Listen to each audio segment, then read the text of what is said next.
গল্পের নাম আমার বন্ধু। এক জঙ্গলে বাস করত এক কাক ও আর এক হরিণ। কাক থাকতো একটা গাছের ডালে বাসা বেঁধে, আর হরিণ থাকতো সেই গাছের নিচে। কাক আর হরিণের মধ্যে অনেক দিনের ভাব। কাক সকালবেলায় উড়ে গিয়ে খাবার খুঁজতে যেত, আর হরিণ বনের মধ্যে ইচ্ছে মতো ঘুরে ফিরে বনের ঘাস পাতা খেত। ঘাস পাতা খেয়ে খেয়ে হরিণকে খুব সুন্দর দেখতে হয়ে গেছিল। সেই বনের মধ্যে থাকতো এক শেয়াল। একদিন সে হরিণকে দেখতে পেল। হরিণকে দেখে শেয়ালের খুব লোভ হলো।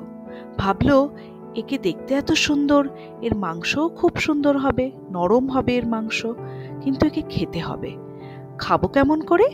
সে বুদ্ধি আঁটলো, আগে হরিণের সঙ্গে ভাব জমাতে হবে, বন্ধুত্ব করতে হবে, তবেই তার কাছাকাছি থাকা যাবে। এই ভেবে সে হরিণের কাছে গিয়ে বলল, কি গো বন্ধু, কেমন আছো?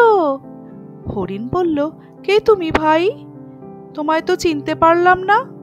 শেয়াল বলল, আমি এক শেয়াল, এই বনেই থাকি, কিন্তু আমার কোনো বন্ধু নেই। বন্ধু ছাড়া কি বাঁচা যায় বলো? তাই তোমায় দেখে ভাবলাম তোমার সঙ্গে আমি বন্ধুত্ব পাতাবো। কি আপত্তি নেই তো? এখন থেকে তুমি আর আমি একসঙ্গে ঘোরাফেরা করব, আমরা বন্ধু।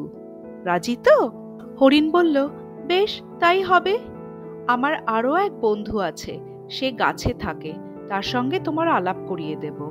তারপর সন্ধেবেলায় হরিণ আর শেয়াল কাকের সঙ্গে দেখা করতে গেল। কাক হরিণকে বলল, তোমার সঙ্গে ও কে এসেছে? হরিণ বলল, ও এক শেয়াল, আমার সঙ্গে বন্ধুত্ব পাতিয়েছে। কাক বলল, অচেনা কারোর সঙ্গে চট করে বন্ধুত্ব করতে নেই, তুমি জানো না? কাকের কথায় শেয়াল খুব রেগে গেল, কিন্তু রাগ চেপে মিষ্টি গলায় কাককে বলল, ছি ছি ভাই, তুমি এটা কি ঠিক কথা বললে? হরিণ যেদিন তোমাকে প্রথম দেখেছিল সেদিন তুমিও তো তার অচেনা ছিলে, তুমিও তো তখন তার সঙ্গে বন্ধুত্ব করেছিলে, তাই না বলো? এখন তো দেখছি তোমাদের দুজনের মধ্যে খুব ভাব, তাহলে আমি কি দোষ করলাম বলো? হরিণ বলল, ঠিক আছে ঠিক আছে, এত কথা কাটাকাটির দরকার নেই ভাই, আমরা তিনজনেই তিনজনের বন্ধু, কেউ কারুর শত্রু নই। কাক বলল, ঠিক আছে, তবে তাই হোক। এরপর একদিন শেয়াল হরিণকে ডেকে বলল, বন্ধু, এই বনের পাশে একটা জায়গা আছে, খুব সুন্দর বাগান সেখানে, আর সেই বাগানে অনেক ফল গাছ আছে, তুমি ওখানে গিয়ে অনেক ফল খেতে পারবে, তুমি যাবে? চলো, তোমাকে জায়গা দেখিয়ে দিচ্ছি। এই বলে শেয়াল হরিণকে নিয়ে এলো সেই জায়গায়। তারপর থেকে হরিণ রোজ দিন সেই বাগানে আসতো আর গিয়ে প্রচুর ফল খেত।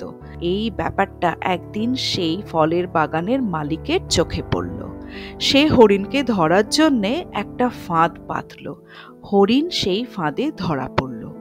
হরিণ তখন ভাবল, বন্ধু তাকে এই বিপদ থেকে বাঁচাবে। অন্যদিকে শেয়াল ভাবল, যাক, এতদিনে আমার মনের ইচ্ছা পূর্ণ হয়েছে। এইবারে যখন মালিক এসে হরিণটাকে ধরবে এবং তাকে ধরে ধরে কাটবে, তখন তার রক্ত মাংস মাখা হাড়গোড় আমি খাবো, কি মজা! হরিণ তখন শিয়ালকে ডেকে বলল, বন্ধু, আমাকে শিগগিরই বাঁচাও, আমার গায়ের এই জালগুলোকে কেটে দাও। শিয়াল বলল, হায় হায় বন্ধু, কি বলি তোমাকে, আমার দাঁতে আজকে খুব ব্যথা, আজকে আমি কিচ্ছু করতে পারছি না, আমি কালকে এসে তোমার জাল কেটে দেব, তুমি চিন্তা করো না। বলে সে চলে গেল। কিন্তু শেয়াল গেল না কোথাও, সে কাছাকাছি একটা জায়গায় লুকিয়ে রইল। এদিকে সন্ধ্যা হয়ে গেল, হরিণ তখনও বাসায় ফেরেনি। কাক তাকে খুঁজতে বেরোলো। খুঁজতে খুঁজতে হরিণকে দেখতে পেল এবং বলল, আরে, তুমি এখানে এইভাবে আটকে পড়ে আছো, তোমার সেই বন্ধু শেয়াল কোথায় গেল? হরিণ তখন খুব মন খারাপ করে বলল, এতক্ষণে বুঝেছি আমার মাংস খাবে বলে সে আশেপাশেই কোথাও লুকিয়ে আছে, আমাকে সে সাহায্য করেনি। কাক বলল, আমি তো আগেই বলেছিলাম তোমাকে, ও তোমার ক্ষতি করবে বলেই তোমার সঙ্গে বন্ধুত্ব করেছিল, আর তুমি ওকে বিশ্বাস করে খুব ভুল কাজ করেছো। যাই হোক, মন খারাপ করো না, আমি দেখছি কি করতে পারি। এদিকে সকাল হতেই সেই বাগানের মালিক লাঠি নিয়ে হরিণকে মারতে এলো। তখন কাক হরিণকে বলল, ভাই হরিণ, তুমি তোমার পেট ফুলিয়ে পাগুলোকে টান টান করে শুয়ে থাকো, আমি যেই কা কা করে ডাকবো তুমি তখন ছুটে পালাবে। বাগানের মালিক তখন ছুটে এসে হরিণকে দেখে বলল, এ বাবা, এ যে দেখছি নিজেই মরে পড়ে আছে। এই বলে সে হরিণের জালগুলোকে খুলে দিতে শুরু করলো।